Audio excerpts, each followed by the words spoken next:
Back in the book segment tonight, Reality Check, the segment that cuts through all the bull and gives it to you straight. Check one. Let the buyer beware when it comes to financial advice. Whatever money you may need for the next 5 years, please take it out of the stock market right now, this week. I do not believe that you should risk those assets in the stock market. Even if you would take a tremendous loss and selling your stocks at this decline, you say take it out? I don't care. I do not care where stocks have been. I do not care where stocks have been. I care where they're going. And I don't want people to get hurt in this market. Too late, sir. And if you do take your money out now, as I said, you'll miss the move up when it comes, and it will come. However, things could get worse. That's true. But at this point, Check is holding firm, but not advising you to do anything. It all depends on your stomach and circumstance. But realize that the media financial advice you hear is mostly wrong, and so are most of those stupid newsletters. Check two. You may remember this guy in Portland, Oregon, who was exposing himself to children, but the authorities could not arrest him for being undressed on his own property. He's the guy with the beard. Here's what I said about it back then. The district attorney of Columbia County in Oregon says you cannot prosecute a person for being naked in the street, even in front of children. This is what happens when secular progressives control the legislature, as they do in Oregon. This is the best example I can give everybody watching what our society will look like in 10 years if this continues.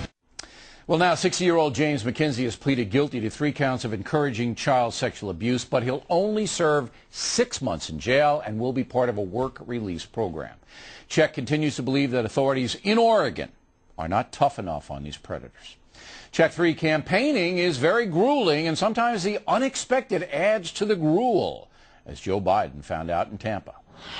Do you want 4 more years of failed Bush economic policies? Are you ready for the change that we all need?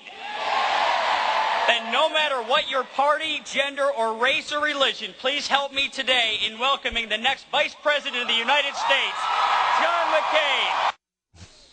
Uh-oh. Hey, anyone can make a mistake, but that was a big one. Check 4, one of the so-called conservative columnists at the New York Times, a guy named David Brooks, who said this about Sarah Palin. She represents a fatal cancer to the Republican Party. When I first started in journalism, I started a national review for Bill Buckley. He thought it was important to have people on the conservative side who celebrated ideas, who celebrated learning. But there has been a counter, more populist tradition, which is not only to scorn liberal ideas, but to scorn ideas entirely. And I'm afraid that Sarah Palin has those prejudices. And that is the reality of a conservative at the New York Times. And while we're on the subject, check 5. My publisher, Broadway Books, has written a nice letter to the Times asking why A Bold, Fresh Piece of Humanity is number 2 this coming Sunday when it has outsold the number 1 book by Times columnist Tom Friedman, according to BookScan. In fact, this week we are outselling Mr. Friedman by 35%. And by far more than that at Costco, Walmart, and Sam's Clubs, which the Times doesn't count. Why not? Maybe because they never go to a discount store. But we will. Anyway, Bold Fresh is doing great all across the nation, and we thank all of you who have supported the book. Also, you may know that this week marks the 12th anniversary of the Fox News channel, and to mark the occasion, The Factor has defeated the CBS Evening News for all of last week, and we won by more than 300,000 viewers. This is the first time in cable news history that has happened. Again, it's all thanks to you. Check 6. In support of Bold Fresh, I appeared on Regis and Kelly yesterday talking about politicians and the financial meltdown. The problem with all of these guys, and I'm not an ideologue, the problem with all of them is not leveling with the folks. And that's what I'm asking them to do. They all knew this subprime garbage was going on. Did you know? I didn't know. I didn't know. And so nobody knew. So why don't tell us, okay? Why don't you just tip us off that this is bad, it's coming down a pike, we're going to try to fix it, but everybody be on guard. Here's what surprises me about The Factor.